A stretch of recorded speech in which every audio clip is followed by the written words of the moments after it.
તો હેતાંશ ભાઈ, હેતવી બેન, ભાભી જાય છે. ચલો અમે બધા જૂનાગઢ જઈએ છીએ.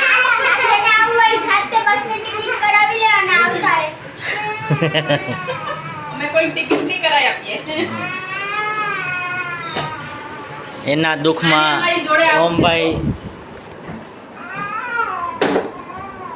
હજી ઈ મામાના ઘરે વેકેશન કરીને અમે ત્યારે રોયા નથી. ઈ હું કામ અમે જાય ત્યાં રોયે લે અમે તો ઓની બગર સાથી એટલે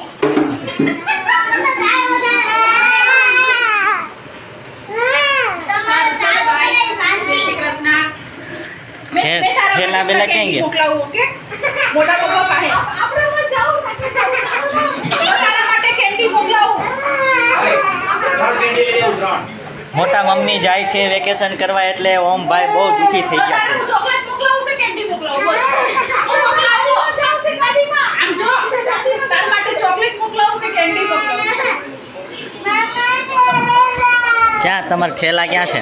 હાલો આપણે ઓલા જવાનું છે. આપણે ગાડીમાં જાવ પપ્પા ગાડીમાં. જો અમે બધા બસમાં બેસી ગયા છીએ. અમે લોકો જઈએ છીએ જૂનાગઢ.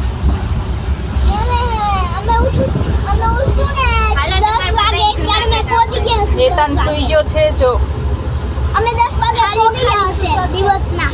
અમે 10 વાગે પહોંચી જશું એમ કે છે હેતાંશ. સરસ ચલો.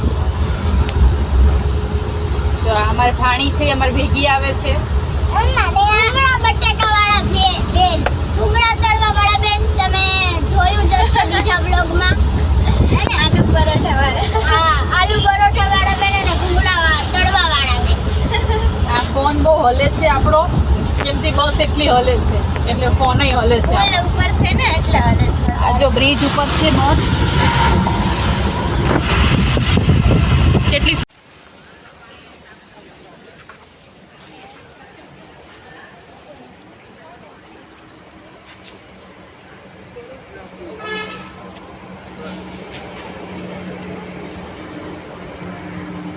ગાડીમાં તો વોલ્વો લખેલું છે.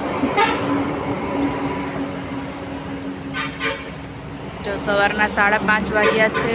અમે લોકો હોટલે હોલ્ડ કર્યો છે.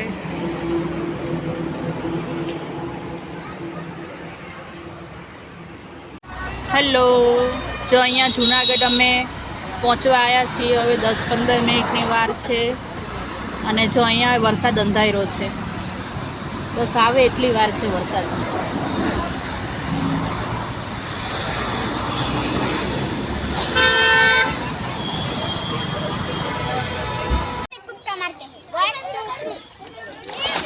ગઈ પાણીમાં.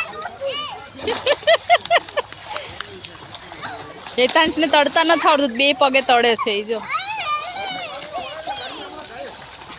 જો કેટલું મસ્ત લોકેશન છે. નાના છોકરાનો સ્વિમિંગ પુલ છે, મોટાનો સ્વિમિંગ પુલ છે. અત્યારે બધા જ નાય છે અને બધા એન્જોય કરે છે. ફૂલ એન્જોય બધાને. જો અમે લોકો આવ્યા છીએ બધા મેંદેડા રિસોર્ટમાં. આપણે સવારે બધા બ્લોગ કર્યા હતા, બધાને ખબર છે. અહીંયા મેરેજ છે, અમે મેરેજમાં આવ્યા છીએ.